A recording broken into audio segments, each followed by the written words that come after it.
In 2013, Ukrainian President Viktor Yanukovych was on the verge of signing a trade agreement with the European Union, only to suddenly abolish it at the EU summit in Lithuania, citing a need to maintain Russian trade. This sparked a wave of protests, with thousands of citizens gathering in the nation's capital. When a group of students in these rallies were hospitalized by the police, those thousands of protesters became almost 1 million. The government attempted to silence these citizens through intimidation, violent beatings, kidnappings, law reform, tear gas, rubber bullets, and eventually, lethal rounds. The protests continued, with grenades charging APCs and even sniper fire. Over 100 people were killed. Having completely lost control, Yanukovych fled the country, assisted by Russian Spetsnaz. You'd think this is where the story ends, but instead, it was the precursor to a hybrid war with combined Russian separatist forces against Ukraine.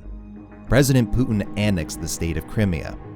Donetsk and Luhansk fell under Russian military occupation, and over 60,000 fighters were stationed in eastern Ukraine. These lands endlessly echoed the sounds of gunfire, mortars, crumbling homes, and civilians caught in the crossfire.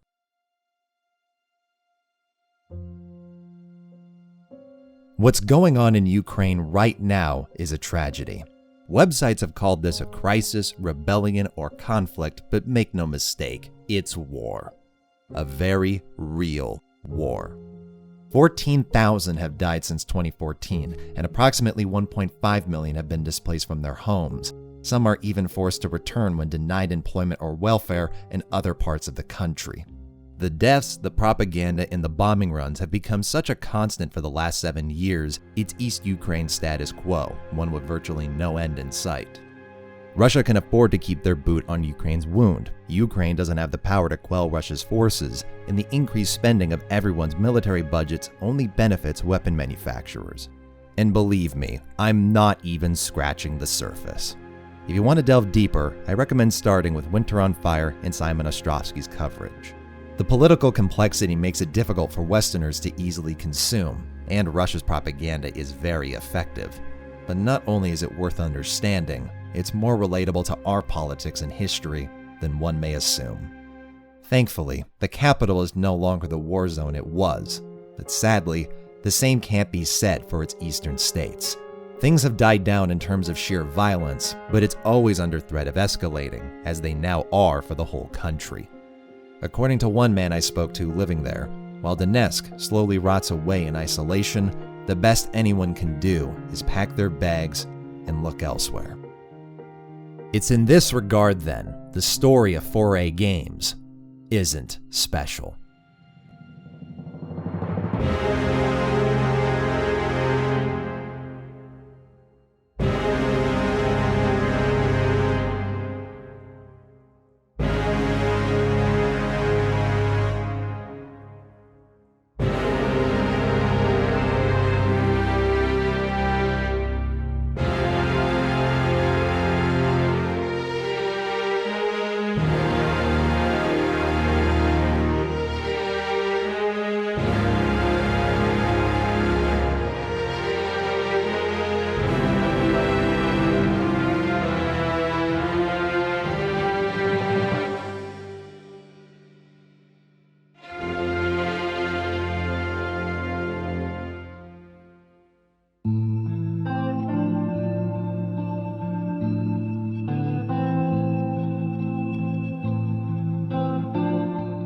The veteran gaming developer behind Metro 2033 and Last Light already faced many challenges over the years developing a AAA game in Kiev.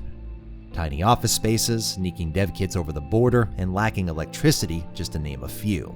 This led to 4A Games forging plans for a new studio in Malta, but their next commercial project, Metro Redux, was developed during Kiev's protests.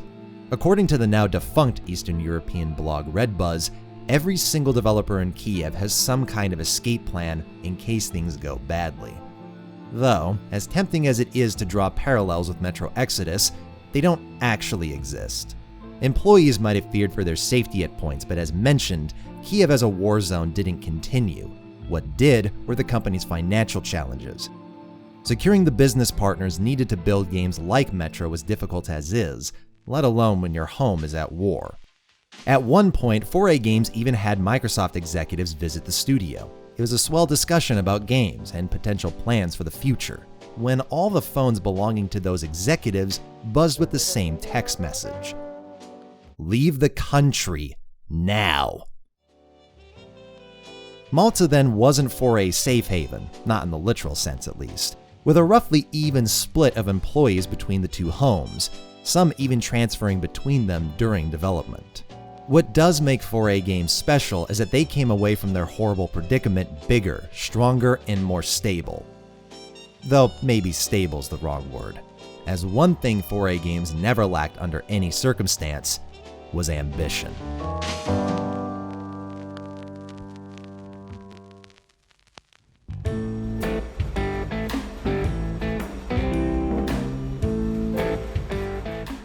In the original design document for Metro 2033, 4A were targeting a 20-hour, highly replayable shooter with a full day-night cycle, survival and RPG elements, and a non-linear structure through the Metro tunnels.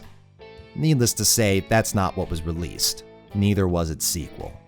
So, just like how Mass Effect Andromeda repurposed ideas from the original design document, so too did 4A Games in the making of M3tro. Last Light's first DLC already had non-linear gameplay, so expanding this into a full product was logical. There's even many benefits one can envision of making an open world within a tunnel network. Reused assets would be appropriate, invisible walls would only exist on the surface, and it'd limit the angles a player could approach various missions and objectives, one of the biggest challenges in building and balancing an open world game. However, this version of what would become Metro Exodus has such little information about it because it didn't get very far in development. Not because it wouldn't work, but because the developers didn't care to find out if it did. As logical of an extension this game might have been, 4A don't build games on logic. Their passion for the Metro tunnels had eroded over 5 years in 2 games with a set of expansions. They were desperate for something new. New is perhaps why they go on to make Arctica 1 for Oculus simultaneously. They were even developing prototypes for a standalone multiplayer game, dropping players into a map the scale of Metro Exodus's open worlds, where you needed to scavenge supplies for crafting or upgrading structures into bases. Rust framework with Hunt Showdown's atmosphere, but years prior to both. It was such a fleshed out prototype it even had fishing mechanics implemented and parts of the environment you could set on fire. While prototypes like this would ultimately be shelved, the idea of exploring the surface of Metro's world became the premise for this reboot of Metro 3. It made even more sense than their previous attempts from a design standpoint, as many in the company were veterans of GSC Game World's Stalker, the ambitious open-world survival sandbox shooter with a full day-night cycle, survival and RPG elements, and a non-linear structure that became a cult classic brand, and continues to grow with brilliant mods like Stalker Anomaly. But many of the mods that have been released for Stalker over the years are just restoring GSC's original goals scrapped after 7 years of development hell, and an American kicking them across the finish line. The fact it's taken over 10 years to make Stalker what it was supposed to be is indicative of its ambition. So when 4A Games thought making an open intercontinental Metro wouldn't be a struggle because of the team's experience with Stalker, that was boastful, at best.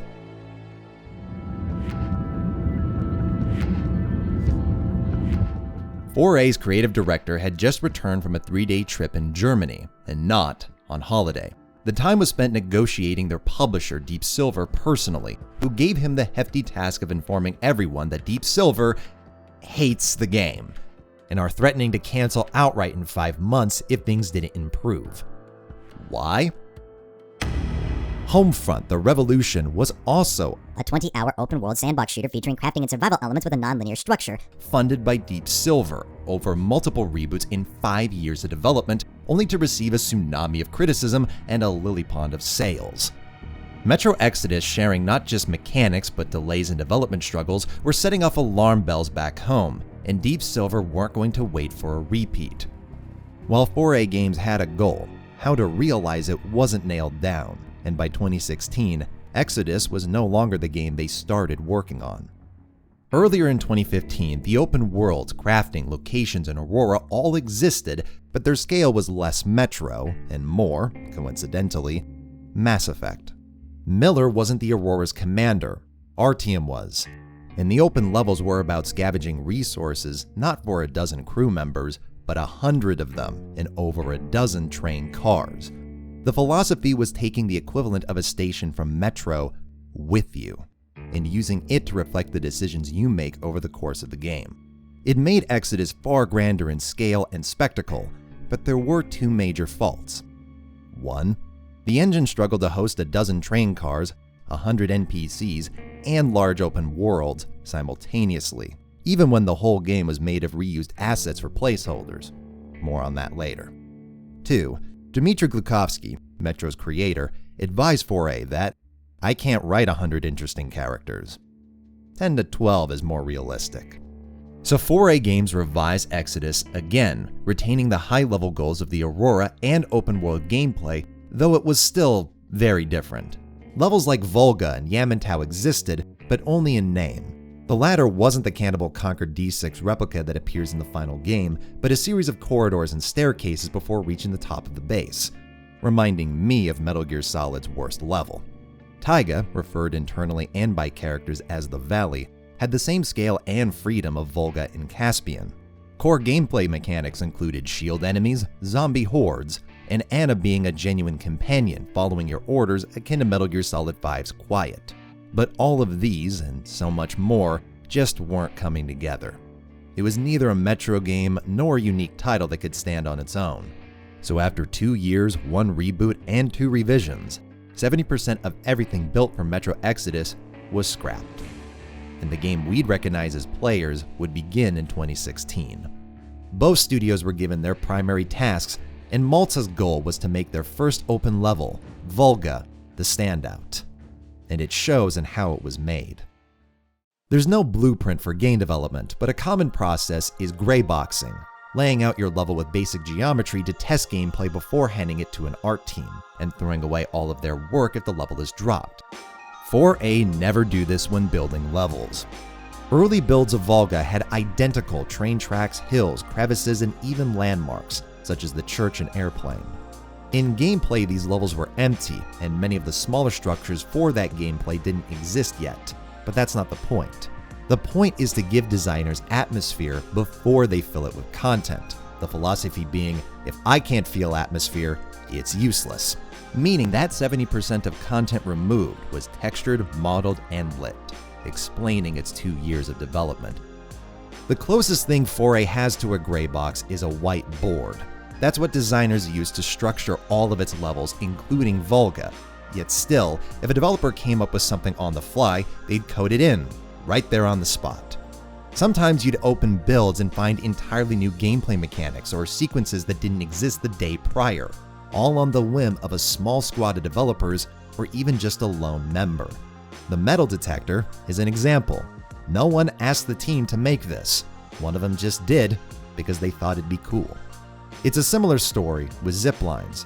Prof was adamant that players should be able to aim and fire their weapons on the zipline, and the team spent 6 months implementing this mechanic, even though there's not a single sequence in the game requiring it. Prof just thought it was cool. Like kids playing in the same sandbox was my favorite metaphor a developer gave. And their most heartwarming sentiment was Prof's enthusiasm, that the 50-year-old artist is like an 18-year-old the instant he starts talking about games, and that passion is shared. 4A's remarkably small at just under 150 employees, encouraging everybody to do a little bit of everything. For every 4A employee, there were 4 or 5 Ubisoft members. For now. You didn't have a level artist, or a lighting artist, or a distinction between level and game designer. You didn't bow down to a leader's assistant, you went to the leader's desk and they told you to tell them to eat it if they were being stupid. The company's flat structure allowed everybody to populate Volga. Artists built environments, designers set up encounters, and sometimes people would come together and merge their work into one with no oversight. Games like Watch Dogs have 8 or 9 producers. Metro Exodus? 3. None of whom meddled with anybody's work. And work is the operative word. There's no automation, procedural generation, or templates repeated throughout Volga and all of Metro Exodus. Despite the tiny team, every object, every quest, every grass texture was placed by hand. One QA tester would explore maps, taking screenshots of misplaced grass textures so the designers can drag it down to the floor. The word outpost was never uttered. Enemy encounters didn't fill a quota. They were areas built by a designer who thought the location was best used for combat. The poker house in Volga came about when an employee wanted to pay tribute to Inglorious Bastards. And remember, this was 4A after planning. Earlier versions of the game were built with an even flatter structure, which is almost hard to comprehend. But the passion is hard not to smile at, and it was steeped into the game. When Deep Silver came back to see Volga after it had been populated, they were much happier. It was obvious to them that Exodus wouldn't be a repeat of the Revolution, setting a release date for fall 2018, giving 4A 2.5 years of development, roughly the same amount as Metro Last Light, which might have been possible were Exodus not packing more content into one game than both their predecessors combined.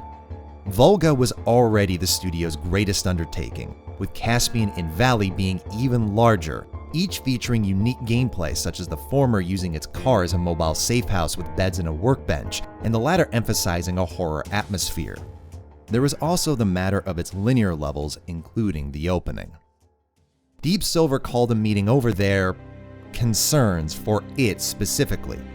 You didn't start in the tunnels, you never sneaked around a warehouse, and while Artyom did get shot, he had to crawl through this entire section. There was a huge argument internally for keeping this, as the original introduction was all about a long build-up to uncovering the jamming station conspiracy, but it was mercifully decided that forcing players to crawl for minutes would do the opposite of intrigue. There was an alternative variant beginning with Artyom and Anna on the surface, so the tunnels were prototyped in Malta, Artyom's wound was repurposed and connected to the train chase, and the warehouse was added, alongside its explosions at the request of 4A CEO Dean Sharp, for the stage was considered boring. But this hints at 4A's main dichotomy. Their meticulous craftsmanship was immensely time-consuming, yet they kept adding more. Intelligent shortcuts were made. Yamantau isn't similar to D6, it is D6, with a total makeover by the art team. But then even this level's an example of 4A's detail eating into their schedule. Because the elevators follow a spiral rail line, it requires a designer to manually script and animate their entire sequence. At one point, the limited amount of karma points in levels made getting the game's good ending next to impossible for anybody playing it as a shooter. So hostages in the farmhouse and tower were added specifically to give more players a better chance of building enough points to clear Volga with positive karma. But again, the company's initial lack of direction has led to even more content being made. It's why they reused assets wherever possible. The tower was ripped from one of the company's earliest prototypes, but what you don't see is all the content that was assembled and cleaved. The bear fight was reworked so many times, its development became a total blur. Despite the planning after nearly getting canned, 4A Games just couldn't help themselves, continuously overscoping the project with their deadline closing in. Even with Artica 1 releasing in fall 2017 and many of its staff moving to help with Metro, finishing in 2018 was an impossibility. Outsourcing became a necessity, and even with the extra cooks in the kitchen, 4A Games were still working around the clock. Employees would set themed playlists such as the 80s while working all through the night. One of the employees I talked to didn't want to disclose how many hours they worked. However much it was, the amount was shared by their creative director, until that was also impossible. Andrew Prokhorov suffered a stroke during development, losing half of his movement on the left side and had an epileptic attack on his way to work. It was an event that shook the team, the family who were even called Spartans, in tribute to the art they were making, and it was Prof who, after recovering, promised to drop the heroic titles. Words like crunch and overtime didn't exist in the office because it was in the studio's DNA. They live for their work, sacrificing everything for it. But when that nearly became someone's life, the non-stop work structure was finally reset. The game's delay happened in large part because of this. It's also why the game was further scaled down. Caspian Sea was reported to be 20 to 30% bigger. The valley was an open world that shrunk time after time until it was finally cut down to a linear stage, with much of its original horror concepts and atmosphere removed.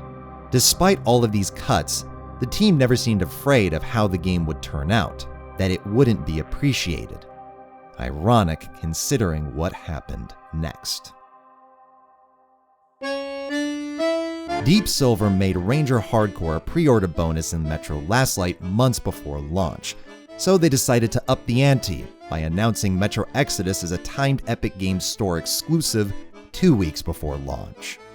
While Steam copies would be sold to those who already pre-ordered, new customers would have to buy the game through Epic's storefront. Though it might have been Deep Silver's decision, that didn't stop 4A Games from also receiving a tidal wave of harassment across all forms and accounts. But don't take this as me saying normal players who aren't childish psychopaths had nothing to be upset about. Using a storefront for one single-player game that was never promoted in its years of marketing that doesn't grant any benefit to players except saving them $10 if you were lucky enough to live in a country unaffected by regional pricing was only a negative for players. And taping over Steam codes was as funny as it was depressing. What I do question is the sentiment nearly all of the videos covering this story mentioned, that Deep Silver shouldn't have done this because of how it affects Metro's brand in the long term. Every game in the franchise was back to having very positive reviews on Steam, including Exodus. And 4A Games have announced plans to continue the franchise across all platforms, including the PC, which a developer infamously said wouldn't happen if the game was boycotted on the platform. All of this controversy has left no impact on the game today. There's no exclusive content, locked features, or explicit benefits for any particular launcher. It only gave a boatload of stress for the developers who weren't in a position to address it, and an even bigger boatload of content now collecting dust. While done during a media frenzy, Metro Exodus was finally released on February 19th, 2019.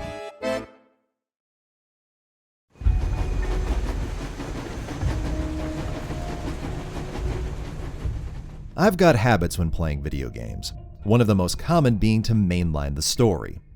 Not completely, especially in RPGs. I make a note to do side quests as they're often the best part of a game, but when it comes to open worlds, I rarely explore every little nook and cranny on a first playthrough. Not just for the sake of time, but for engaging in the plot that often takes a back seat when you're setting times on leaderboards, or doing a criminal convoy. But in Metro Exodus's Volga, I traversed 95% of it on that first run. And despite this, for the most recent playthrough, I did it all over again. And I did it all over again while remembering so much of that original run. Not just the unskippable portions like the church, whale, and hallways to Anna, but the crane, poker house, farmhouse, lake house, train station, and nest. These aren't set pieces, they're all discovered via the core gameplay loop and exploration, which 20-hour open-world shooters aren't known for.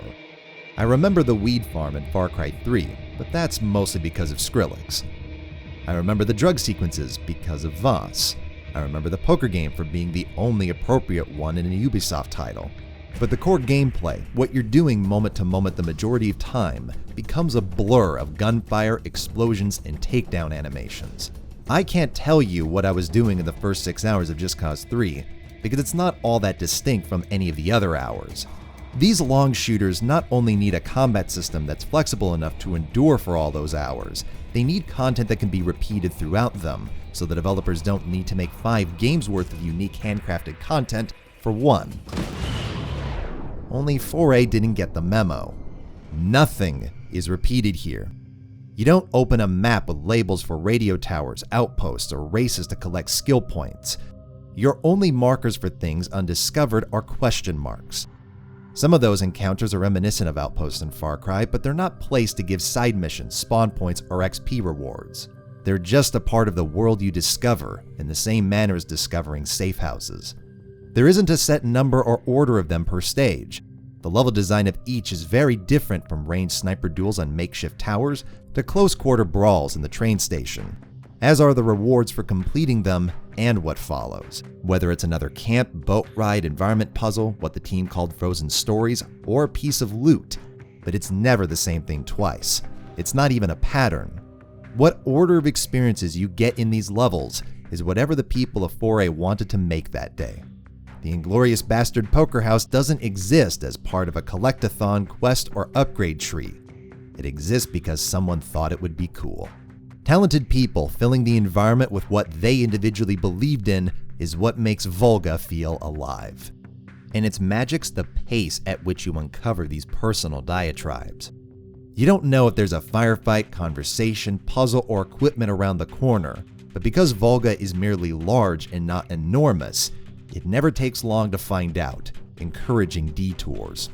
Firefights in a train station, talking to a brainwashed son and his father, finding Nastia's teddy bear, tight-roping a crane, upgrading parts, stumbling upon gambling gone wrong, respecting the locals, fighting sea monsters, testing a metal detector, scavenging a factory, and fighting at the gas station all occurred to me within minutes of each other, and each of these events can be as long or brief as you desire in playstyle.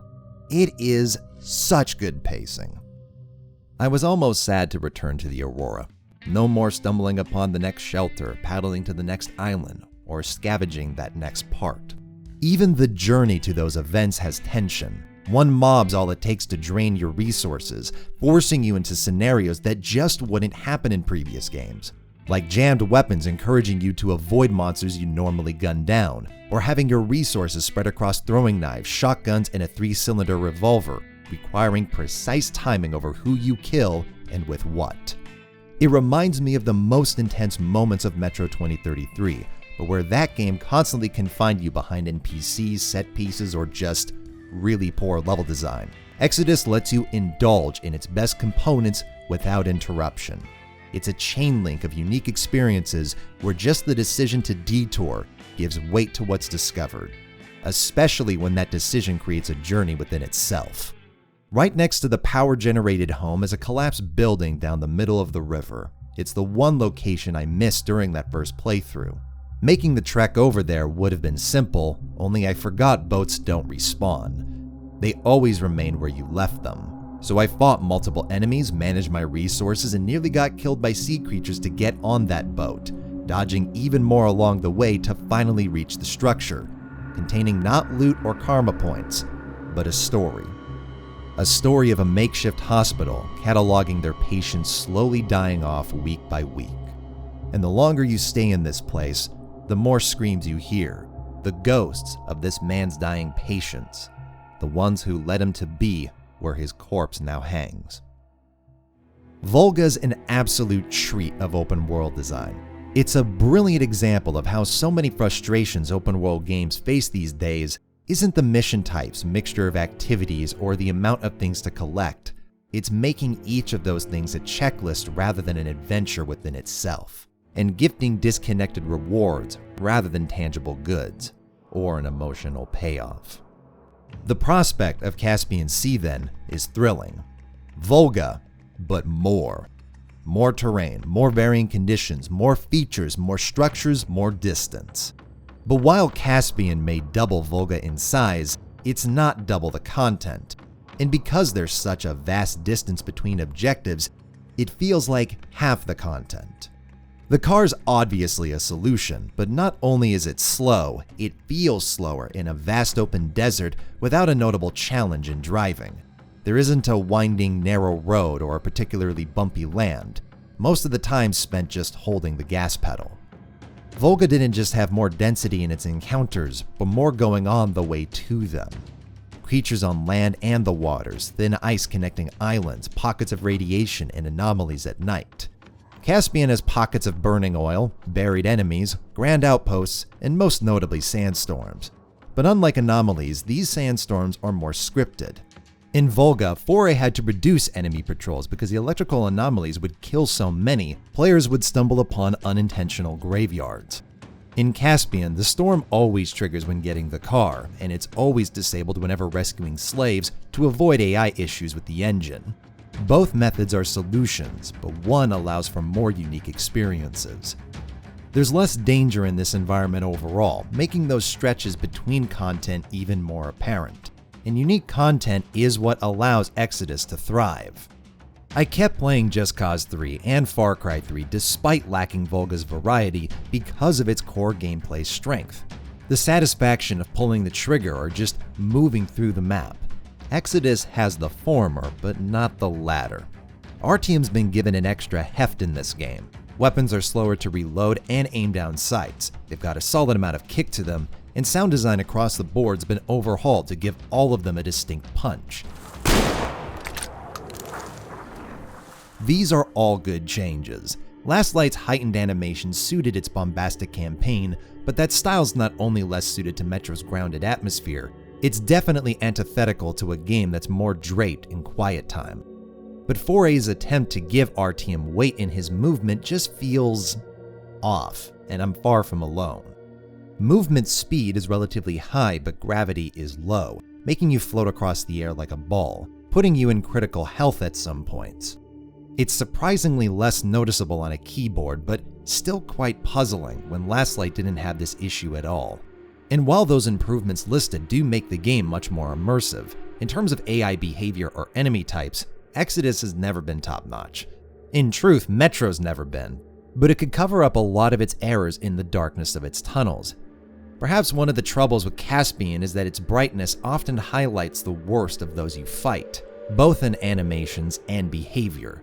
Human enemies recklessly charge in the open, take cover behind objects that don't protect them, and even on Ranger Hardcore make questionable decisions. It's alright, Master. What is this, dog? And cutting those shield enemies was a real blow for the sake of surprises, because for the most part, you're just fighting identical bandits who only differ via firearms. Though they're still preferable to the alternative, more on that later. What I'm saying is Caspian's less enjoyable than Volga, not that Caspian isn't enjoyable. Volga's strengths of mystery and variety are retained. From hiding in the huts to avoid demon taxis to running over zombies, and the mixture of ranged and close quarters fights gives just enough character to make this preferable to the idea of Caspian being a repeat of Volga. I've even seen a couple people say it's their favorite level, and I can absolutely see why. It's gorgeous, supremely atmospheric, and filled with surprises that may not even be discovered by some players, including myself during both playthroughs. Taiga is in many ways the opposite of Caspian. It's more dangerous than Volga, with lots of hazards to navigate in the waters, animals, fortresses, and lack of resources at the beginning. But it's significantly reduced in scale, acting as an expanded linear mission with the world being cut several times over development. There's no free roam vehicles, no backtracking, and no Aurora beyond cinematics. But indulge me. Nightfire packed all core mechanics into its second level, the Exchange, and the rest of the game's missions doubled down on a particular aspect of the Exchange, kind of like Exodus. Volga establishes almost everything. Large open spaces, day and night cycles influencing NPCs and creatures of the level, dynamic weather, resource loot, and crafting mechanics. And both Caspian and Taiga tweak the meters of everything to make new experiences. Caspian stretches those large open spaces, facilitating the car and a different style of combat with more range and less cover. Taiga reduces those large open spaces, directing you down a path without the resources you're by now packed with, facilitating stealth in silence, not just against human beings, but the wildlife unique to this environment. It's always disappointing in an open world game to get to an all-new region just to repeat everything you've already done. That's what makes environments skin deep. So Caspian and Taiga serve as great companions to Volga, altering the sliders of danger, size, and flexibility. I elect that Volga isn't the best because of its ratio, but its execution, having easily the most amount of effort poured into it by the developers ending up in the final product. You can see it in its density, pacing, and polish, something that Caspian doesn't have as much of. Though I must admit, the tiny mistakes throughout this game I found to be endearing, and perhaps that's because they're relatable. When you've got a small team multitasking various parts of a game this meticulously crafted, it's only inevitable that one grass texture will escape them. Point is, if variety and mystery is one of Metro Exodus's biggest strengths, then having 3 major environments be notably unique in gameplay furthers that strength. But they're not the only environments. There's the linear missions, the ones continuing Metro's spirit. In theory, because I'm not entirely convinced they do. Metro 2033 and Last Light had a wide array of missions, from fighting Nazis or Reds in the tunnels they controlled to managing resources on the surface against Watchers and navigating visions caused by the Dark Ones. But Metro's factions aren't on the surface, and the open world has replaced the little sandboxes. So the linear missions are often not an effort to ratchet up the action or set up a really unique scenario. They're more about delivering the quiet, claustrophobic atmosphere Metro's known for. So why don't I believe these capture the spirit of past games? Because while the Metro tunnels were claustrophobic, that's not all they were. There were high-speed escapes on turrets, dream sequences in rivers, nail-biting, if infuriating stealth sections, and most significantly, a large list of enemies, many of which are not present at all in these missions. Instead, taking their place by and large are zombies. They're called humanimals, but give me a break. They look, move, sound, and behave exactly like zombies, and I don't take any issue with them in the open world. They serve a similar purpose to lurkers in the gameplay ecosystem, assuring that you're never completely atop resources in the sandbox. But in linear missions, where the designers assure you'll have enough ammunition and equipment to survive the level, these zombies are just fucking boring.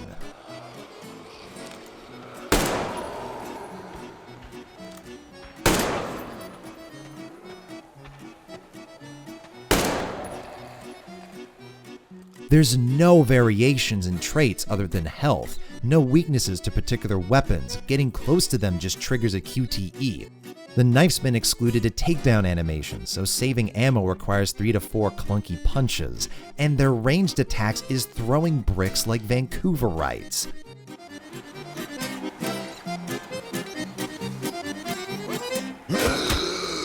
Metro's monsters were distinct. They were memorable, and that comes not just from visual and audio design, but their movement, animations, and scripted placement. Those great experiences of being swarmed by Watchers or getting jump scared by shrimps does exist, just not in the linear missions. Technically, the shrimps do appear in Taiga for one brief section, but that's a one-off, and the Watchers never appear in a linear mission after Moscow. Instead, this generic, boring, and repetitive enemy type makes up for more than a third of the linear levels. Adding the spiders, that leaves just barely half of the missions pitting you against enemy combatants, and even those have all the issues previously mentioned, though the AI's ineptitude isn't always frustrating.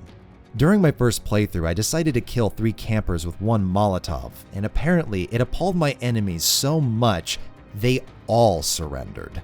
This new mechanic isn't really to do with Metro's karma system like you'd assume, but empowerment. Enemies kneeling to your glory does inflate the ego, but I don't think that empowerment's ultimately worth it. All surrendering does is disable an enemy who could have been the one to put you down. One thing I'll definitely give credit for is despite their claustrophobic nature, there's generally more wiggle room in these missions than past games. Stealth in Last Light was especially boring because so much of it was red light, green light due to the design of its tunnels. That's been addressed here. There's always an alternate pathway for players, maintaining flow for both playstyles. It's just not a particularly great flow, and actually, the linear missions attempting to be the bombastic ones from Last Light are often the worst because of its poor movement controls and slower pacing. The finale of Caspian is almost embarrassing. You see this Mad Max megabase expecting a throwdown in a Terradome, only to gun down basic foes in a Binding of Isaac room for 5 minutes, with enemies climbing the walls like Private Pile into your crosshairs. Same thing for Yamantau. My respect for the craftsmanship poured into its visuals and atmosphere doesn't change how dull the level is to play. When I'm mowing down brain-dead cannibals, it's reminiscent of the imp reveal in Doom 3, where their creepy introduction's followed by one tapping them in the face with a shotgun. Sure, they're making bizarre screams and their hallways are repugnant, but they react with no urgency. Ironically, the level developers have complete control over ends up being less atmospheric than the open worlds because of the differences in effort poured into them. We all know why Moscow's kind of But that doesn't change just how little it does to initially sell Exodus. I've got particular empathy for the issue at hand. There's new gameplay for the franchise in this latest installment that requires a plot explanation to get to. But the side effect of this plot necessity are levels the team didn't put the same amount of effort into as ones for that new gameplay, being the first impression, and not for 10 minutes, but a full hour. A lose-lose scenario where enough time spent following one pathway or one character to be annoying, but not enough context is given for the plot to seem convincing. The visuals are gorgeous, but there's nothing in the first hour of Exodus that exceeds prior games other than the visuals. The overblown set pieces, slow NPCs, and dated QTEs are all here. I get the warehouse might have been boring without this explosion, but it's still boring. It doesn't injure anyone, change the level's layout, introduce a new enemy. It just kicks you out of a room like a trap door. In 1 hour, gameplay amounts to walking down a hallway, walking down a hallway, walking down a hallway, walking down a hallway, arena, train car. It's beyond inefficient, while carrying all the issues from past games. Not only is 2033's handholding present, there's the last light doorways that reset enemy AI, allowing players to just run past everyone if they choose to. The AI, stealth, weapons, everything connected to the core gameplay doesn't change from Moscow to Volga, but everything surrounding those systems does. Because Moscow's job is to introduce everything from gas mask filters to stealth one at a time, these mechanics are completely isolated from each other. There's no panic when I've run out of filters on the surface because I know the only way you'd run out is if the designers had a safety net. In this case, a cutscene. In Volga, running out of filters would prevent you from accessing areas of the map. It's something to always be aware of and requires sacrificing resources you could use for ammunition, health kits, and cleaning weapons. Resource management has always been a part of Metro, but it's both a much bigger part of the main game and almost completely absent in the opening and most of the linear missions. It's too often just your cliche first-person shooter campaign, and I really do want to hammer this point home of them not building upon the past. This bear fight's a prime example. It's already been done, yet fails to improve upon it at all with no dodge abilities for Artyom, no new attacks for the bear, no notable damage model, and you're not working with anybody to kill it on either occasion. The bear in Last Light didn't only serve a gameplay purpose, it made Artyom's connection with the little dark one more tangible, as he's the reason you can identify the bear's weak points. And it doesn't just limp to death but is torn apart by Watchmen. None of that exists here, you're just mag dumping until a cutscene's triggered. But having mentioned the Dark Ones, we need to talk about the Dead City. I've seen lots of criticisms regarding this level, even from developers themselves, and it's understandable. Beginning your open world game with the least amount of freedom isn't satisfying, so neither should be concluding it. But as annoying as following Miller is, this is the level that felt like a true extension of the previous games, primarily due to what it has that's never been featured in Exodus to this point: the supernatural. The Dark Ones are a big part of what gave Metro its unique character, atmosphere, and identity, and you feel it in the Dead City. You're in a region that's more irradiated than anything you've experienced in Moscow, and the game illustrates the death and despair that comes from that in ways that were never artistically rendered before. The walls were never this infested, the waters were never this contaminated, and the corpses were never this numerous. It's such a descent into hell, it reminded me of this channel's meme, cemented by Artyom's visions during his descent, both about people in his life and the world on the day of its destruction. This is why zombies are so lame. Metro Exodus may be the gameplay peak of the series, with the most flexible sandbox, phenomenal pacing in its major worlds, and total immersion. It just doesn't always make the most of that gameplay, with the repetition of its most boring enemies, anticlimactic spectacles, and varying mission quality. But the Dead City confirms where Exodus's strength lies, not in the AI, gunplay, movement, or depth, and it's never been for Metro. It's all about placing yourself in the world, to the point where other games could take notes from it. I've not felt this immersed in a world since Far Cry 2, and Exodus definitely has more diversity in its content. 4A did a good job in merging Redux's playstyles, something engaging for both casual and hardcore players. Though I'd personally recommend Ranger Hardcore still, which suits this game so much better than it did for Last Light, even if a couple levels are maybe too hard, though others like Yamantau are notably improved via the balancing changes. I did 2 playthroughs. First, running the Enhanced Edition at normal difficulty with full ray tracing on a gamepad in English. The second, running the original game at Ranger Hardcore with a mouse and keyboard in Russian, and gameplay was so much more enjoyable in the second. Mouse and keyboard does have its benefits in this game, mainly that taking down zombies, looting items, and movement controls are all less of an annoyance, but Ranger Hardcore is still what made that second playthrough more fun overall. The most basic firefights require forethought as you can't take damage. Enemy awareness is increased, addressing the problem of this mode in Last Light. There's also no save scumming, and the balance of weapon degradation's altered, degrading faster while costing more to clean on fewer workbenches. It forces you to use all of the mechanics more often, cleaning weapons, pumping them, changing filters, reading the map, watching your indicators, wiping off the mask, burning cobwebs, cranking the battery, pulling out the backpack. And I absolutely loved it. Unlike most hardcore survival games, it's not about complexity of the variables. And unlike Ubiboxes, it's not about earning abstract rewards. It's about making you feel like a real person in a real world.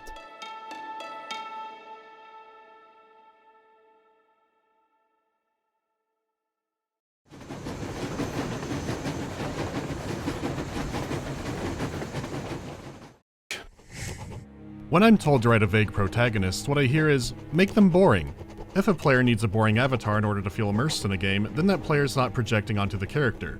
Instead, they're relating to someone who is boring because they too are boring. The boring avatar isn't pulling them deeper into the game, it's just helping the player's boring brain imagine what it would be like to live in a world where boring people are also powerful and important. That's why you rarely see overweight, unattractive avatars. People aren't projecting themselves onto their avatars, it's actually the other way around. By taking control of an avatar, players project its superior qualities back onto themselves. It's not projecting at all really, it's just wish fulfillment. Walt Williams, Chapter 10, page 168, Significant 0. Ray didn't ask me to read that. I don't think I'm supposed to. There are avatars that work, and Gordon Freeman in the first Half-Life is one of them, because his only plot requirements are to do with time and place. Everything else is up to the player. Whether he's a psychotic murderer disposing of guards and scientists for his own entertainment, or a little pee-pee piss-piss boy screaming at head crabs. Neither interpretation conflicts with Half-Life's story, but in Half-Life 2, Freeman isn't an avatar, he's a character, one with no voice, personality, or unique traits, yet is an inspirational folk hero to everyone in the story, who must play a specific role for the plot to progress. And this is what I'm growing tired of with age. Avatars can work when players mold a character into whatever they want it to be. But as times progress, the avatars have just become characters that lack all personality traits and conflicts a character needs to compel. It's true, a bad character can be worse than none, and because actions define character, silent protagonists aren't inherently a blank slate. The Doomslayer is an easy example. But a lack of voice or personality can do just as much damage as a poorly defined character. And the prime example is Metro Exodus. There's a strict pattern in the campaign: linear level, season level, open world. Those season levels are about exploring the Aurora, interacting with your crew, and serving as a quiet contrast to the action. The ultimate purpose of these levels are to reflect your actions. Conversations with Anna change if you listen to the radio. The crew reflect on Duke, Demir, and Aloysia. But the best part of them is direct interaction. When Anna first asked to stay, I figured it'd be a little scene about the previous level. Instead, she enters a 5-minute monologue about her dreams being realized, how people on the surface are even more dejected than those in the metro, and the ease at which people eat up lies for convenience, including herself. She even continues as you caress her. This is the first time I've ever seen an action game depict intimacy. Not sex, intimacy. someone pouring out their deepest thoughts in total comfort of someone they love. And there's several great moments throughout Exodus of listening to these charming characters, either by themselves or in a group. The boys taking shots after a successful mission, Aloysia simping over the radio for Olga, Tokarev showing Nastia how to clean guns, Stepan playing soft music for his wife, Miller standing triumphantly ahead as you're heading to Yamantau, Kress sharing stories over a smoke, joining for an impromptu wedding. It is Mass Effect 3's Citadel party woven into the core game, and it's one of Exodus's proudest standouts. You witness every facet of humanity. There's comedy, absurdity, references, introspection, fear, anxiety, and joy turning to despair. And all with so much more writing than you'd ever expect from a game like this. Anna's extended 5-minute monologue isn't rare. It's the standard almost all of these characters abide. And it's remarkable just how much pressing the D-pad to smoke, drink, or embrace reinforces the world just like pumping a weapon does. But one part of these sequences drives me insane. Artyom. Warren Spector had to keep telling J.C. Denton's voice actor, no, too much emotion. This is one of the most common beliefs with Vessels. Characters like Artyom don't emote, so the player doesn't hear emotions they don't share. And I get it, I've laid this criticism at Mirror's Edge Catalyst. However, the solution isn't to make Faith a silent protagonist, but to make her a better written protagonist. Because if you take this line of thinking to where Metro Exodus has, we're supposed to believe a husband showing concern for their dying wife would take you out of the experience. And that is bullshit. I'm being taken out because the person I'm controlling isn't portraying any emotion. If the counter is that mine are filling Artyom's void, maybe, if this game was a completely isolated experience where all you felt were the visceral emotions from its action and horror. But it's not. Hours of gameplay are solely devoted to charismatic companions talking to a wall, where every conversation is loaded with awkward pauses. But there is one more question I need to ask. But of course. Questions that can't be answered. So, how do you like it out here after your tunnels? Freedom, huh? Sure thing. In so many instances of characters just droning on about a single topic with no contested viewpoints.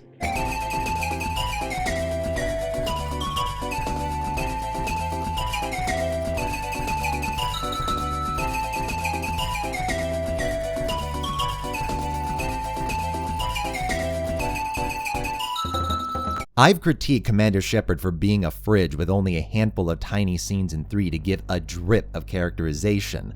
But at least they talk. At least when characters go on a monologue, you have the decency to respond.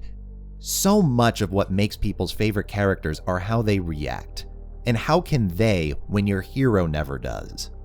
In person, loading screens, open season. The final destination of our long journey. Direct radio contact with the bunker has completely dissolved Miller's resentment towards me for destroying our previous lives.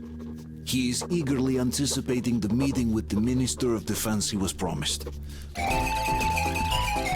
I can't help but imagine Artyom leaving Anna's embrace to talk out loud into his notebook.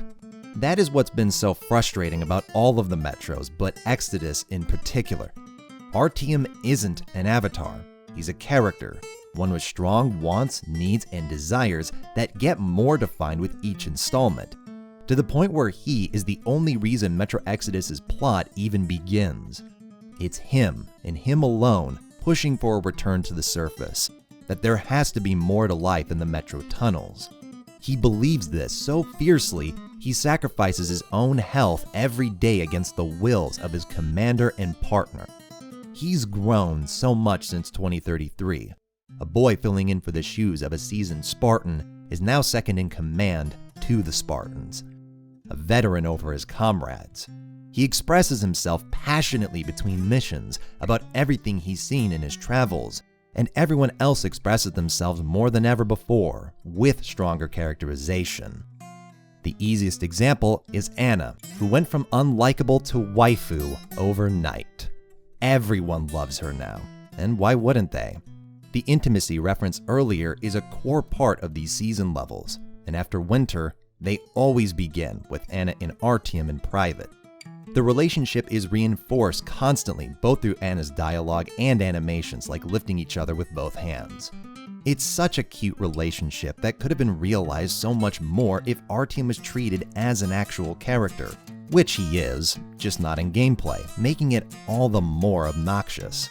And why? Why would 4A Games do this again? Traditions. Yep.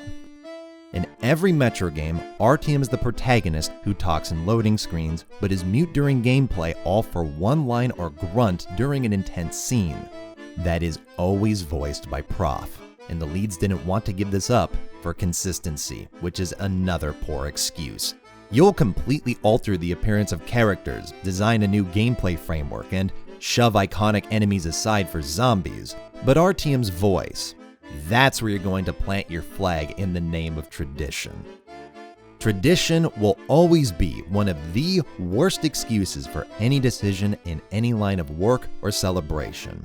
There are only 3 acceptable traditions on this earth: David Lynch's weather reports, F1 leagues, and... It is Wednesday, my dudes.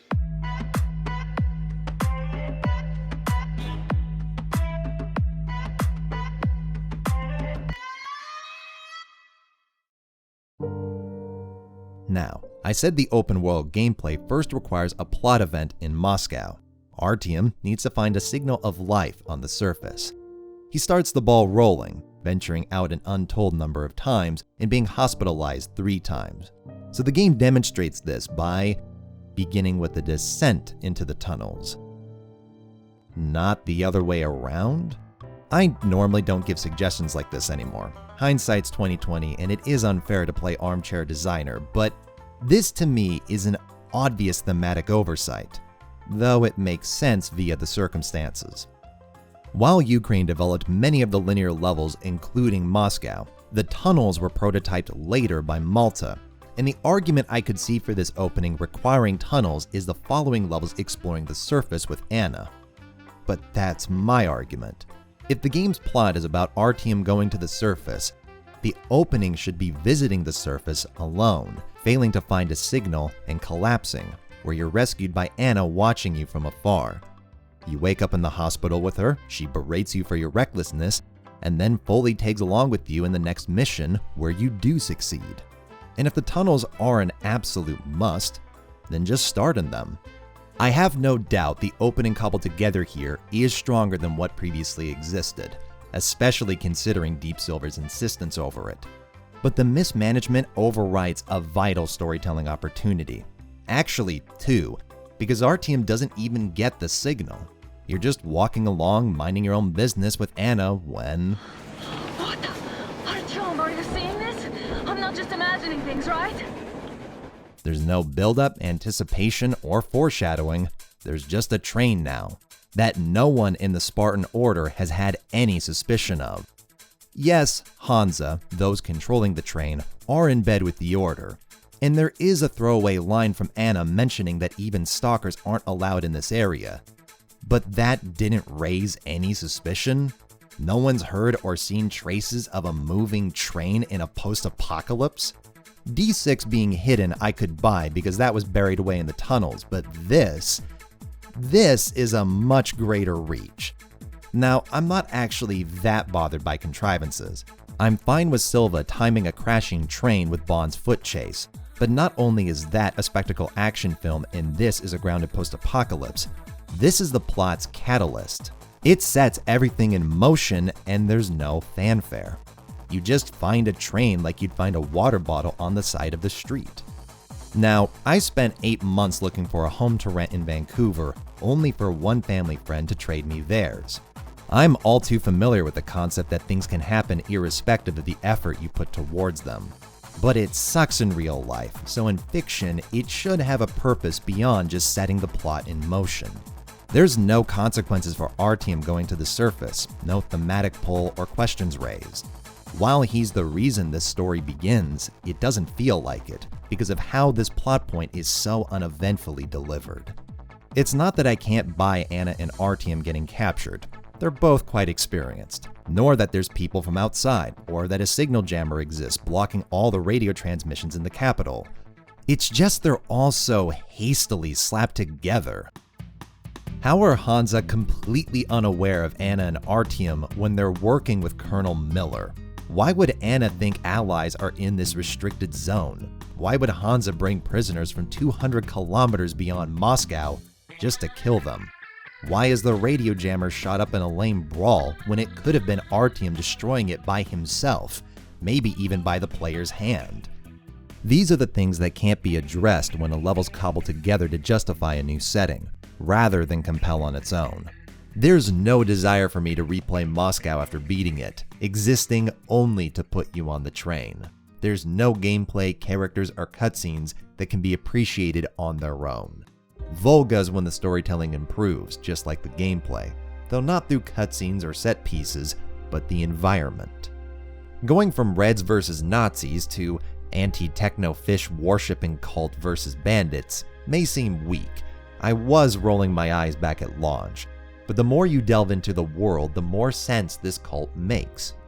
The two biggest presences of Volga are the Starfish and the electrical anomalies, the former being worshipped and the latter ravaging anything in its way. Now the Starfish isn't friendly, but it can be tamed through feeding and is obviously confined to the waters, giving the cult's charismatic leader the perfect void to fill in people's souls that swearing an oath to the Starfish and foregoing electric technology will protect you. There's even electric poles set up to protect people from the anomalies, only reaffirming their beliefs that God's protecting them. The irony is, between the factory, trains, and military bunkers, Volga was likely used by the Russians for storing technology, weapons, and chemicals. Something I didn't realize, but my brain did, is how many of the chemical containers are in water. The water with a giant mutated fish, and several creatures in and around, including zombies.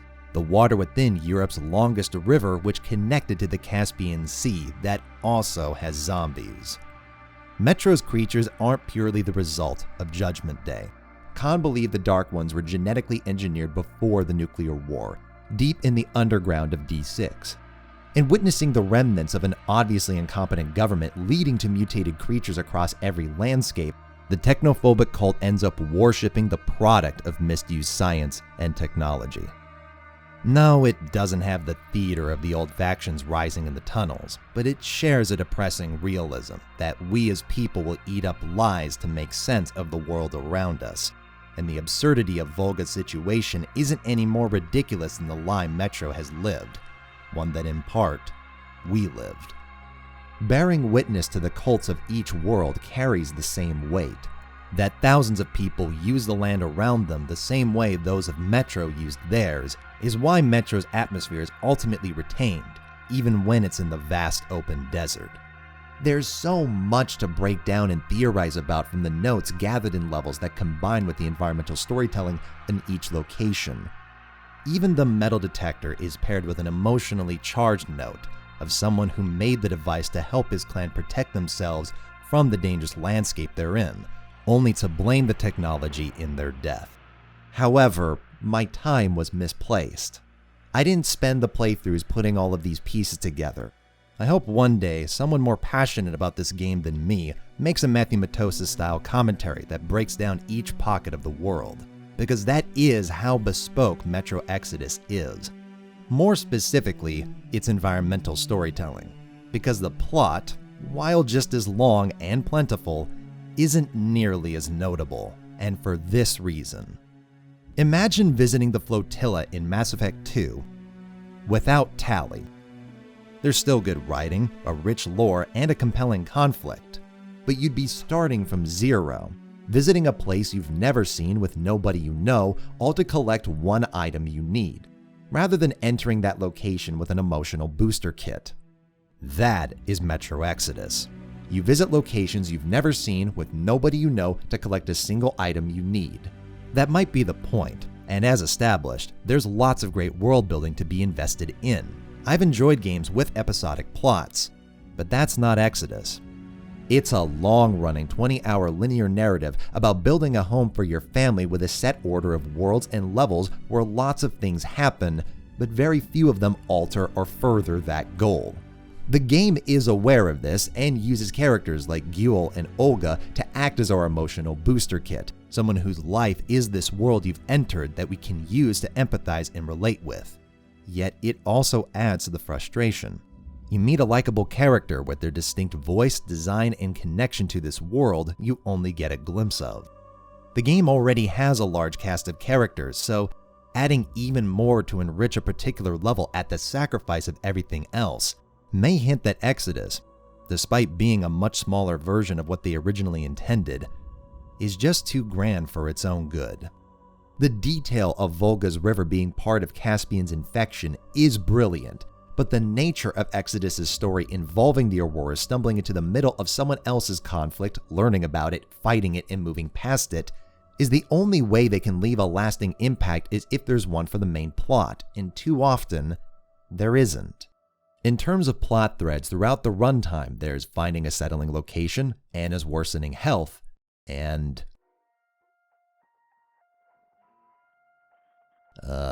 this is why stories traditionally have antagonists, to ensure the protagonist is under pressure, and for Exodus, the only pressure point is Anna's health, which you do care about because she's a lovable character, but it's pressure that ultimately ensures an inability for her to contribute anything else to the story.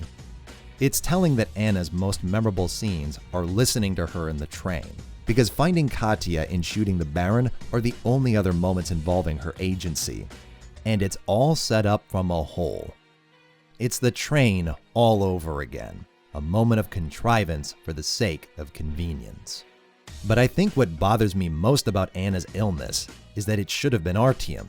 He's the one constantly venturing out. He's the one sacrificing himself to ignite the plot. And by making him progressively ill, you're putting pressure on the player directly. It'd give the excuse to spend more time with Anna as the game progresses, rather than less. Hell, you could even pull a Max Payne 2 and play as her for a mission. Maybe force her to save him at the sacrifice of her father, or have his condition worsen to make the gameplay more difficult towards the end. If there's only going to be two major goals for the player to pursue, find a home and get better, what's lost by attaching one of those to the player character? It really makes me appreciate Metro Last Light more in retrospect. Looking back, having its pressure points being a plague, remembering your mother, all-out war in your home, and a child of the race you personally destroyed is a lot more powerful than finding a home in one cutscene and your wife being sick. Perhaps some felt she was in real danger, but I just couldn't believe Foray would go through with killing her. Artyom? That was already one of the endings in Last Light, so he's fair game. The Dead City is where Exodus hints at what the thread could have been with Artyom's mortality, which he only overcomes, potentially, because of those he helped to save in Last Light. There's an Easter egg in Caspian involving the Dark Ones, but dead cities when they're felt even if you don't see them. It makes sense for them to be here, as a place with radiation several times higher than Moscow is precisely where the Dark Ones could thrive, and with Artyom's connection to them since childhood, it's what ultimately saves Anna and him in the end. They're the only reason Miller finds Artyom, as not even he knows why he knew to drive there.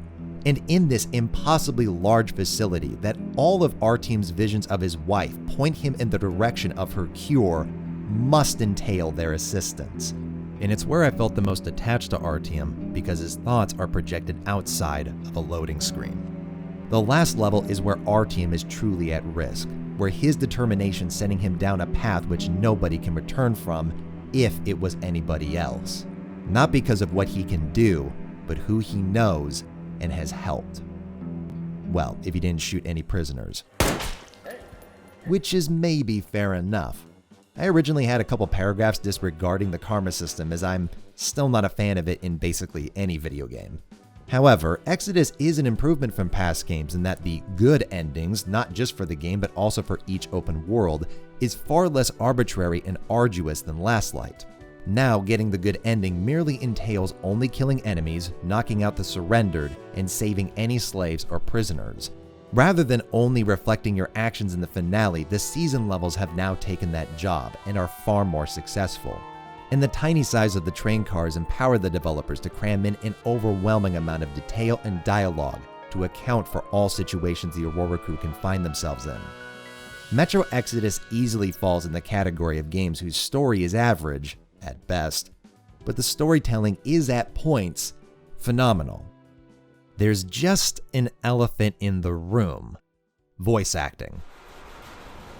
Great news! Our team got the maps! Well done, Artyom. That is such a relief. Idiots, get started with these. It's really bad. And that's surprising, because Last Light's dub was a notable improvement from 2033, even with Artyom's narration. It was doubly surprising to find out most voice actors are the same people from Last Light.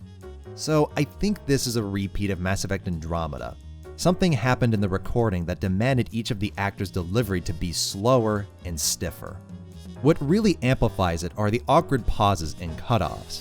Artyom's are expected, being a silent protagonist, but even when actors are talking amongst themselves, they often pause for way too long or speak over each other. I think that trusting some degenerate's diagnosis wouldn't be wise. A move from humid Metro into the desert with its dry heat and sandstorms is a stress for lungs. Yes, I do think she'd be hit really bad right off the start had it My been thoughts gas. exactly. What puzzled me, though, is this happens in other languages. I've heard it said that dialogue in this game is also scripted manually. It's not one audio file of a scene with tags for lip syncing, but blocks in the visual script telling the game to play this line one by one, like listening to an album by opening each song independently. Whether it's the script bugging out or just the timing being inherently off, the end result are conversations with no sense of flow, irrespective of the language you choose. So how the game with the most advanced technology has the worst management of its audio and dialogue scenes is quite bizarre, and does negatively impact the game and its expansions. It's a testament to the novelty, then, that despite the bugs, bad voice acting, and dated animations, the season levels are a highlight. Not only are characters as rich in personality as they are in amounts of dialogue, these levels serve as the perfect bookend for gameplay, letting you contrast surrendering guards, firefights, and stabbing monsters with pleasant conversation or soft music made possible by your exploration. And unlike so many games, this quiet time is entirely optional. After the main discussions take place on the train, you're completely free to skip everything via the map. Though I'd advise against it, as I learned how many of the plot's events and general themes are steeped throughout these sequences. I've already expressed my distaste for Yamantau. It's artistically brilliant, allowing us to see why it was so vital for the Spartans to retain control of D6, with this identical facility falling into complete disarray. But gameplay-wise, it's a slog on normal, and story-wise, there's not one surprise found throughout it. However, its painful predictability made more sense to me when listening to Miller. So, do you get this now, you doubting Thomas? I'm so excited my hands are still shaking. Oh, the minister himself! This is incredible! And learning this level's not really about shocking the player, but showing Miller being blinded by his own ideals, the very thing he accused Artyom of. And it's no accident he becomes notably warmer in the following season, valuing not the government and military he's been a part of since adulthood, but the family he's led.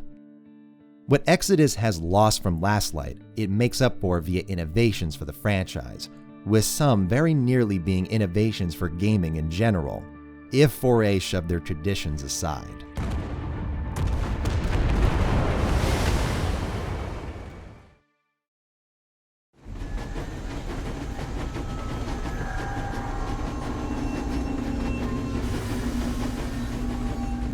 The reason bugs hurt when they happen in Exodus is because when they don't, it's one of the best looking games 2 years after release.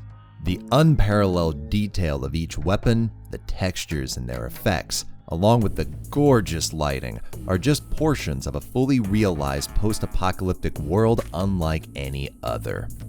That a single firearm gives away this is a Metro game implies how exceptional the art style is, a concoction of realism and fantasy you would consider, let alone match. And perhaps that's entirely down to 4A's small size and immense devotion to their craft. The age of the game really doesn't translate when you play it. Artistically and technically, it's an absolute treat for the eyes, and hell for your computer. So it was somewhat surprising to see 4A making an already gorgeous game even prettier with Metro Exodus Enhanced Edition, a version built entirely for ray tracing. Without specific NVIDIA and AMD cards, Enhanced Edition won't even run. But either way, the question is, are you losing something by not playing Enhanced Edition? Yes and no. Gameplay-wise, Enhanced is identical with the same levels, cutscenes, and bugs. There's extra options such as an FOV slider and toggles for cinematic effects. But in what you do and how you do it, Enhanced Edition doesn't alter a thing. What it obviously changes is how that experience is presented in subtle but profound ways. Normally, when new versions of games brighten environments, it really hurts the atmosphere originally intended. But when Enhanced Edition brightens an environment, it's not cranking the meter, but reflecting and projecting light sources that realistically should, giving every level a continuity you just can't get with light sources placed by hand. There's no ambient occlusion at all because it's not necessary. Every object, material, and strand of hair is all grounded in the same reality. There's not one stage this new lighting system doesn't benefit, but it's best showcased in Yamantau and Taiga. The former's the victim of something that appeared throughout the original Metro Exodus.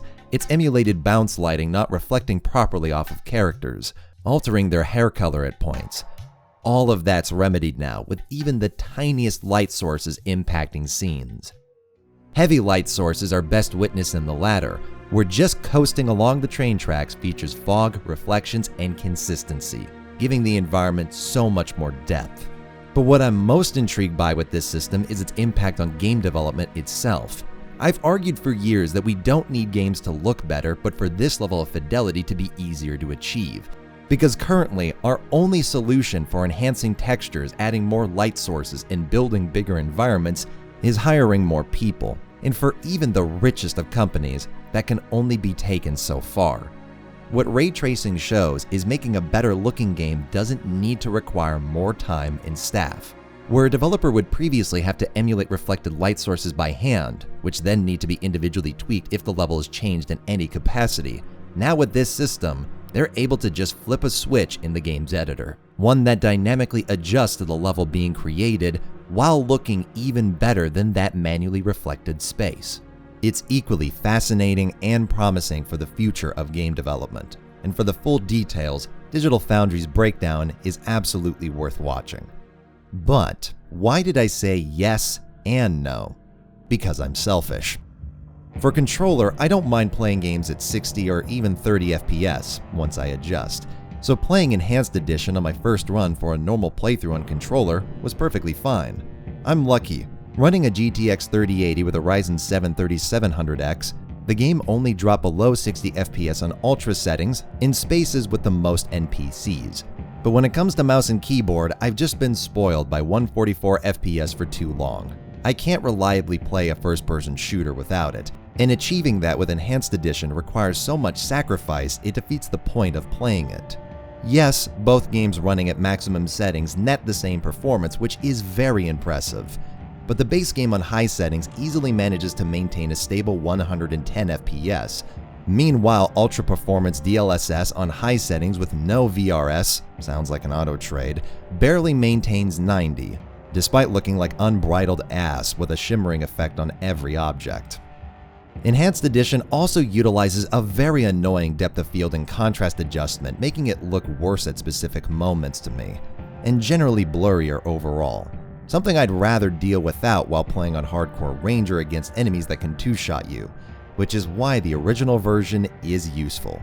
The experience had on the base game is just as much fun, and while less immersive, the Enhanced Edition doesn't transform your experience. Don't feel like you've been missing out on a whole new game, or that you shouldn't play Metro Exodus without these enhancements. It's worth it either way, as are their expansions.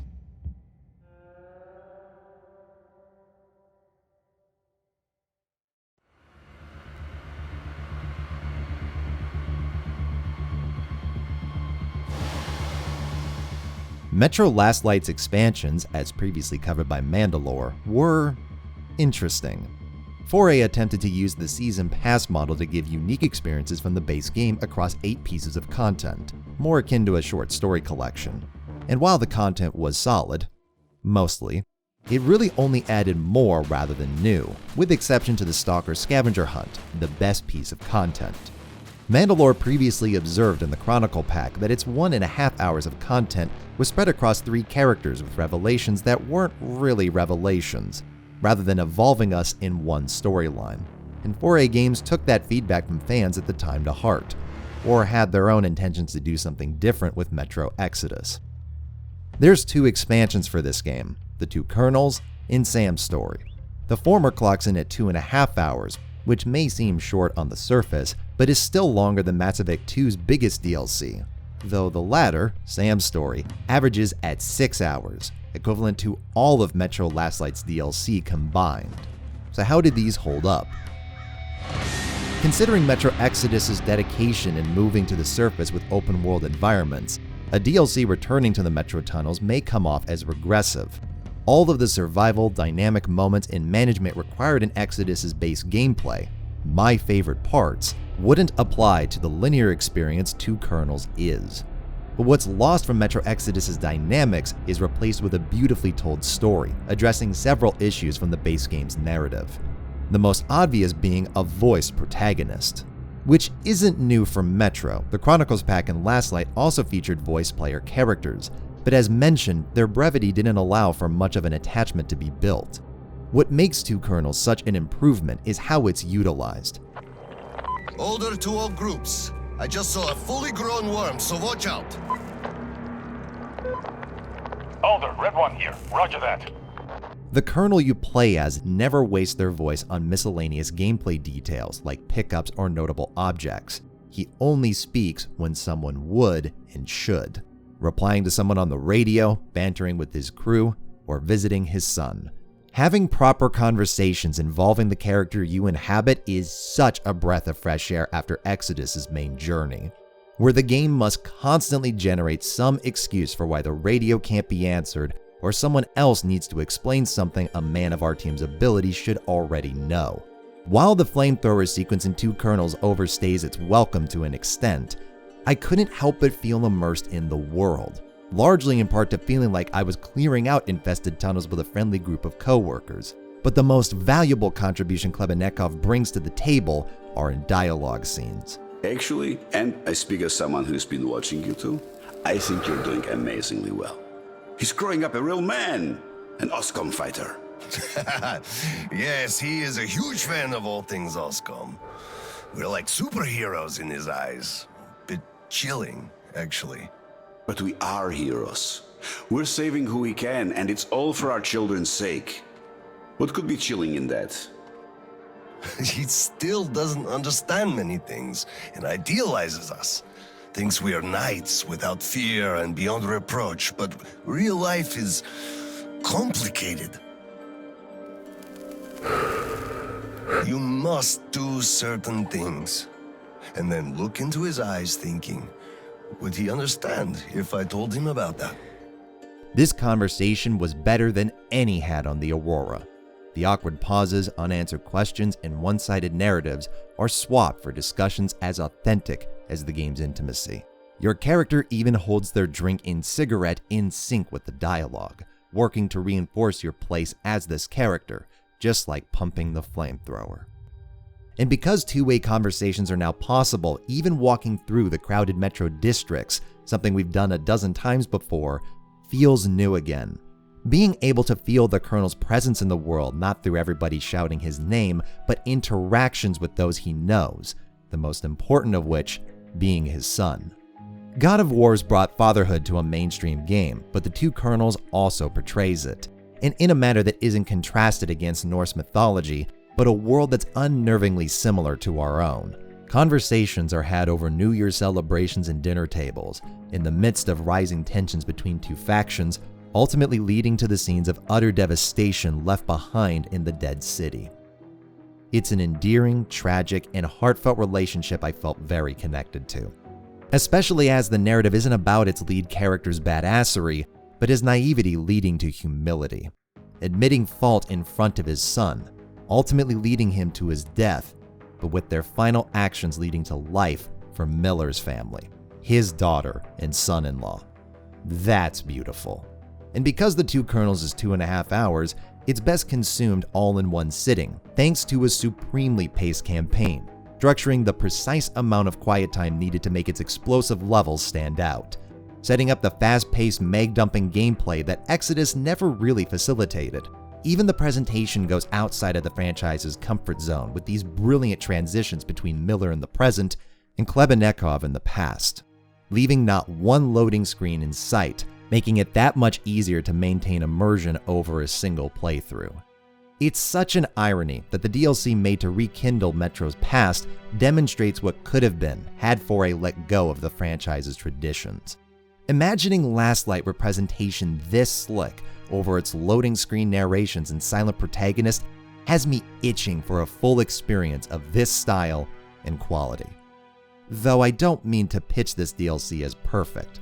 The timing bugs in the dialogue are still present, the voice acting's not much better, and the score in particular doesn't seem to capture the appropriate emotions for its heaviest scenes, mainly the conclusion.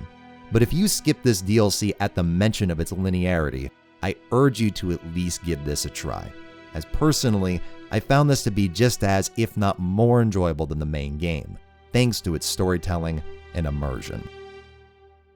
But if you want more of the core game, that's where Sam's story comes in, featuring an entirely new region, Vladivostok, for players to explore in a similar structure to what they're used to, an open world with lots of main objectives and side content to consume, leading up to an explosive linear finale, this time in the shoes of the Aurora's lone American Sam during his venture to find his father on the opposite side of the Pacific Ocean.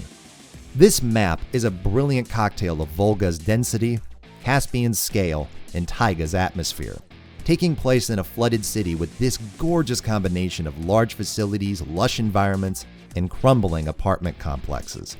Artistically, Sam's story might feature the best-looking levels and the largest variety of encounters in a single world, some of which aren't present in the main game, the newest and most frequent of which being mine detection, that always causes chaos with enemies around. There's instruments to play, tapes to collect, and all new weapons, including the iconic 1911. Sam's story has some of the best sequences ever featured in a Metro game, from fighting human enemies in a flooded house to getting shit-faced enough for a montage. Unfortunately, it also has some of the worst sequences ever featured in a Metro game, and they are a lot worse than the best levels are great. One which is, surprisingly, a boss fight. Now, having taken direct lessons from the bear that 4A themselves weren't happy with, they addressed it by adding more steps. Now you can't just mag dump until a script's triggered. You've got to wait while it's in the bushes to leap out, shooting it once, and repeating the process. There's also legions of flying rats you've already faced in the opening of this expansion during a fight that appears 5 hours into the expansion. It's ugly, slow, annoying, and worst of all, pointless. The fight happens for no reason. Your walk is just interrupted by a demon taxi to this conveniently empty space, which it then flies you out of while stabbing its face.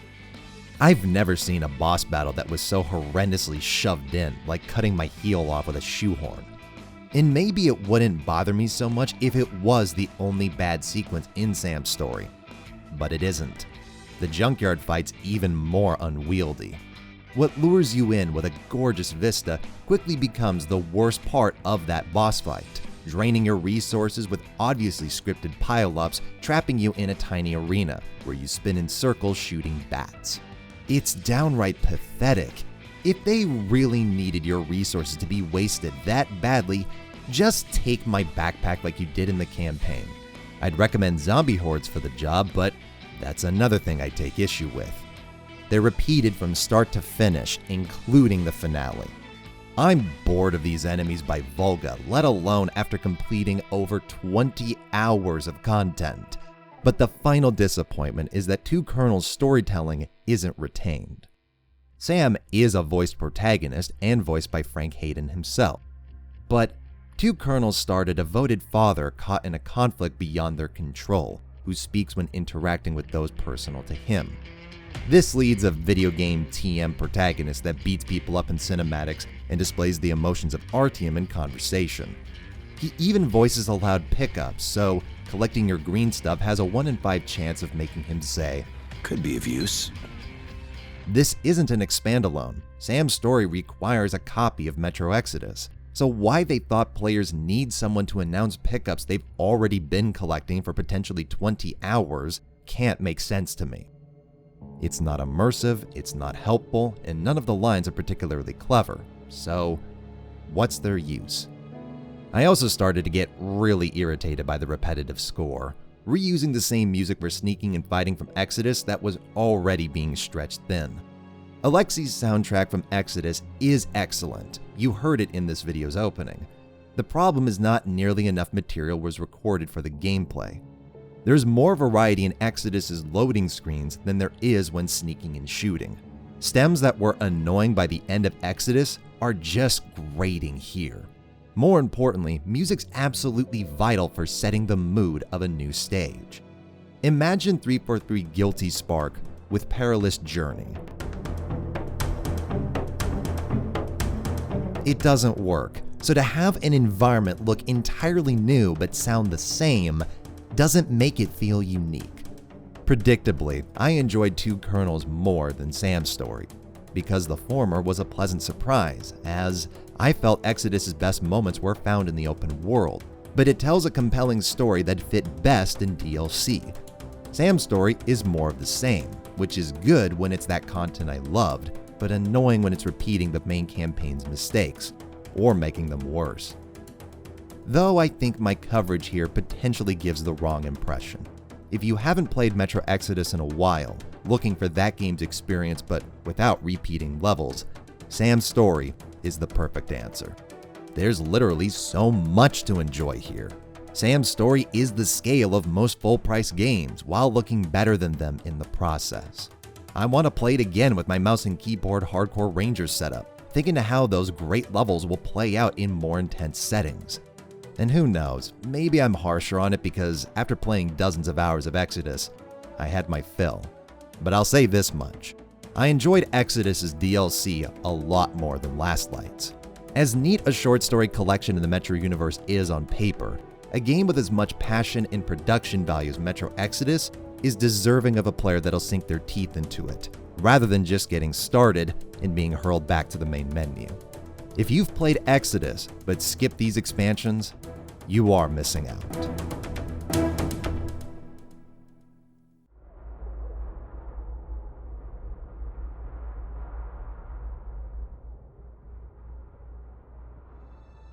Turnover.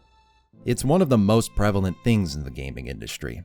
Passionate developers coming in, devoting years of their life to a single project, only to exit a few months after release from the exhaustion. And sadly, Metro Exodus is no different. Why would it be? It's troubled pre-production, ceaseless overscoping, endless hours, and constant drama from its release to its origin.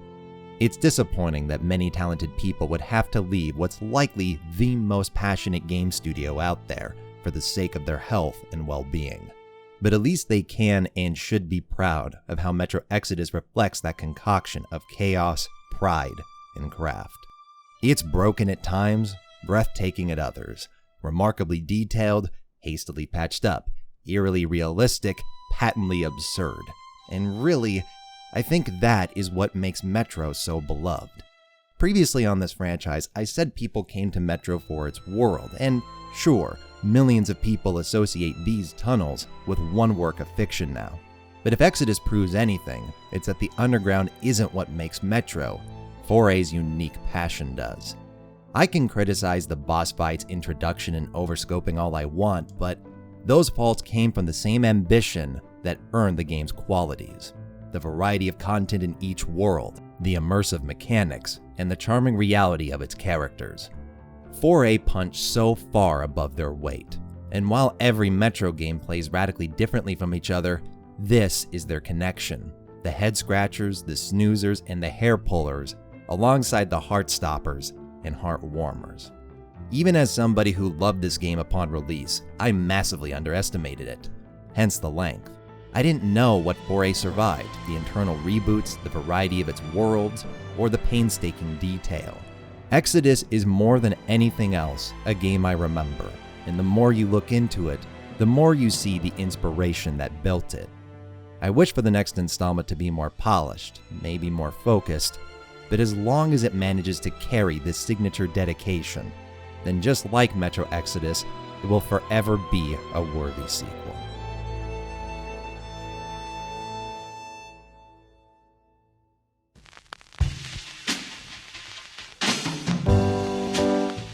This was a tough one. The heaviness of the opening, the length of conversations with developers, and the sheer detail of the game, it was all overwhelming. So, to those who kept watching and donating during my absence, thank you. You really are the reason I can keep the lights on without having to release these projects unfinished. To everyone from Ukraine that reached out on Twitter and to the developers I spoke with, the first half of this video wouldn't have been possible without you. Thank you doesn't do it justice. And do please check out Mandalore Gaming as well as my longtime collaborator Stooper with links in the description.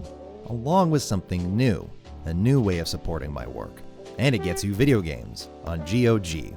For the next few days, you can snag a boosted discount on each Metro game currently on sale, including Exodus with the special code Metrovic. Mandalore being here was a coincidence. I swear. Speaking of new things, I also appeared in Nick 930's massive documentary on the Battlefield series.